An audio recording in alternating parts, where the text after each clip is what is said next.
औज़ुबिल्लाहिमिनश्शैतानिर्रजीम बिस्मिल्लाहिर्रहमानिर्रहीम। नाज़रीन, मैं हकीम मोहम्मद शहबाज़ हूँ। आपको हमारे फेसबुक पेज और यूट्यूब चैनल पे खुश आमदीद।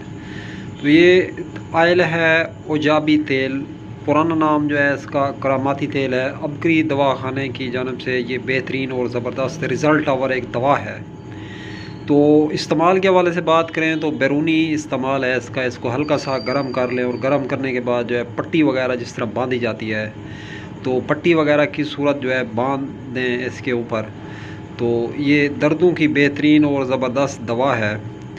इसको इस्तेमाल करें और काम में लें, हमें दुआओं में याद रखें। तो जोड़ों के दर्द, फालिज, लकवा, गंठिया, लंगड़ी का दर्द, शटीका, कमर का दर्द, हाथ पाँव का सूख जाना, वरम आ जाना, डिस्क प्रॉब्लम, हड्डी का टूट जाना, नई व पुरानी चोट, मोच पट्टों का दर्द, आसाबी दर्द, नमोनिया, सर्दी लग जाना और मालिश के लिए बेहतरीन तेल है।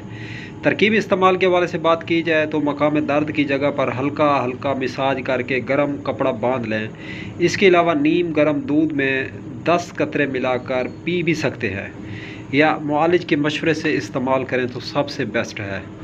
तो इस आयल को इस्तेमाल में लाएं, काम में लाएं और हमें दुआ में याद रखें। अब तक के लिए इतना ही। तब तक के लिए अपना भी ख्याल रखें और अपने इस फेसबुक पेज और यूट्यूब चैनल का भी। तो दोस्तों, हम मिलें किसी भी नई वीडियो के साथ। खुदा हाफिज़।